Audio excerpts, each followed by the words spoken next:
രാജ്യത്തെ 50 ഇസ്ലാം മത നേതാക്കളുമായി RSS തലവൻ മോഹൻ ഭാഗവത് ചർച്ച നടത്തി. അഖിലേന്ത്യാ ഇമാം കൗൺസിൽ നേതാക്കൾ അടക്കം ചർച്ചയിൽ പങ്കെടുത്തു. മുൻ തെരഞ്ഞെടുപ്പ് കമ്മീഷൻ SY ഖുറേഷി, മുൻ ഡൽഹി ലഫ്റ്റനന്റ് ഗവർണർ നജീബ് ജംഗ് എന്നിവരുമായും മോഹൻ ഭാഗവത് ചർച്ച നടത്തി. വിവരങ്ങളുമായി ഡൽഹിയിൽ നിന്ന് ശരത് ലാൽ ചേരുകയാണ്. ശരത്ത്, ഏതൊക്കെ പ്രധാന ഇസ്ലാം മത സംഘടനകളാണ് ചർച്ചയിൽ പങ്കെടുത്തത്? വിശദാംശം. രുചിഷ്, അതീവ രഹസ്യമായിട്ടാണ് ഇത്തരമൊരു ചർച്ച നടന്നത്.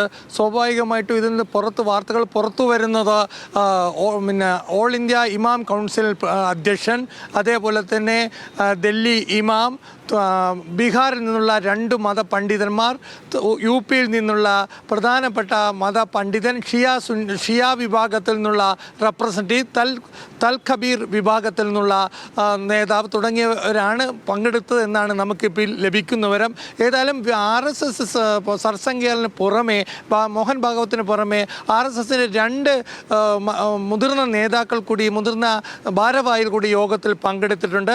ഏതായാലും ഇതിൻ്റെ മധ്യസ്ഥത വഹിച്ചിരിക്കുന്നത്, ഇക്കാര്യത്തിൽ മുൻകൈ എടുത്തിരിക്കുന്നത് മുൻ തെരഞ്ഞെടുപ്പ് കമ്മീഷണർ ആയിരുന്ന ഖുറേഷിയാണ്, SY ഖുറേഷിയാണ്. അദ്ദേഹമാണ് ഇക്കാര്യത്തിലുള്ള ഒരു മധ്യസ്ഥത എടുത്തത്.